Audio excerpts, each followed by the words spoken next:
আসসালামু আলাইকুম। নতুন আরেকটি ক্লাস নিয়ে হাজির হয়েছি।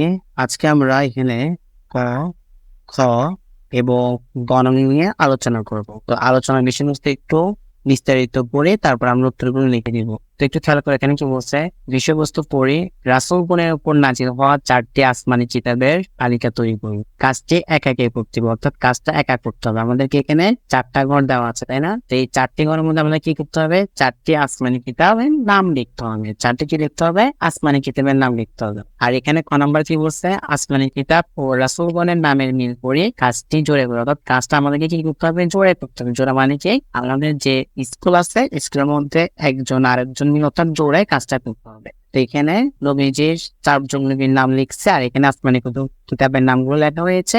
এখানে কোন নবীর উপর কোন আসমানি কিতাব নাযিল হয়েছে সেটার সাথে মিলাইতে হবে, কেমন? তারপর দেখো এখানে কি বলছে, কোন নাম্বার, কোন নবীর উপর কয়খানা সহিফা নাযিল হয়েছিল তার সংখ্যা লিখি। কাজটি দলগতভাবে করি। অর্থাৎ এখানে নবীগণের নাম লেখা আছে, আর এখানে সহিফার এখানে সংখ্যা দেওয়া আছে। তো এখানে সংখ্যাগুলো লিখতে হবে, কেমন? তো কথা না বলিয়ে চলো উত্তরে যাই। এখন আমরা লিখতে পারি এখানে তাওরাত, তারপরে এখানে লিখতে পারি জাবর, ইনজিল আর কোরআন, কেমন? এগুলো সবগুলো কি 4টি আসমানি কিতাব। আশা করি তুমি এটা বুঝতে পেরেছো। তারপরে এখানে নাম্বারটা দেখো, আমি তোমাদেরকে লিখে নিচ্ছি। তো দেখো শিক্ষার্থীরা, এখানে কি বলছে, হযরত মুসা আলাইহিস সালাম আসমানি কিতাব কি নাযিল হয়েছিল? তাওরাত, কেমন? তারপর দেখো হযরত দাউদ আলাইহিস সালামের উপর কোন কিতাব নাযিল হয়েছিল?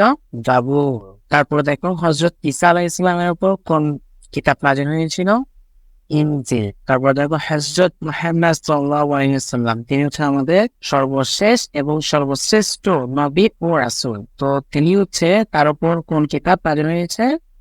আল কোরআন, যেটা আমরা সচরাচর তেলাওয়াত করি। প্রায় আমরা প্রত্যেকটা মুসলমান কি করে? তেলাওয়াত করে। আচ্ছা, আশা করি তোমরা এটা বুঝতে পেরেছো। এখন গ নাম্বারটা দেখো, নবীগণের নাম হযরত আদম আলাইহিস সালাম। সহিফার সংখ্যা, সহিফা মানে কি স্যার? ছোট কিতাবগুলো, কেমন? কয়খানা তার উপরে নাযিল হয়েছিল বলতো? 10 খানা। আমরা কি নিতে পারি? 10 খানা। তারপরে হযরত শীস আলাইহিস সালামের উপর 50 খানা, হযরত ইব্রাহিম আলাইহিস সালামের উপর 10 খানা, হযরত ইদ্রিস আলাইহিস সালামের উপর 30 খানা। এগুলো সবগুলো কি কিতাব? এগুলো কি কিতাব? সহিফা কিতাব, মানে ছোট কিতাবগুলো, কেমন? তো আমরা জানি 104 খানা হচ্ছে কি কিতাব। তো তাদের মধ্যে আসমানি কিতাবগুলো কয়টা?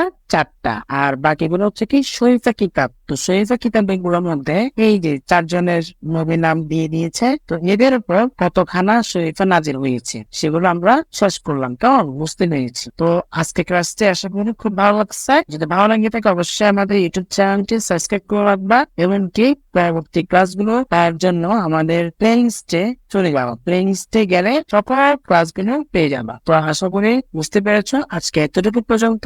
সবাই ভালো থাকবা, সুস্থ থাকবা। আসসালামু আলাইকুম ওয়া রাহমাতুল্লাহ।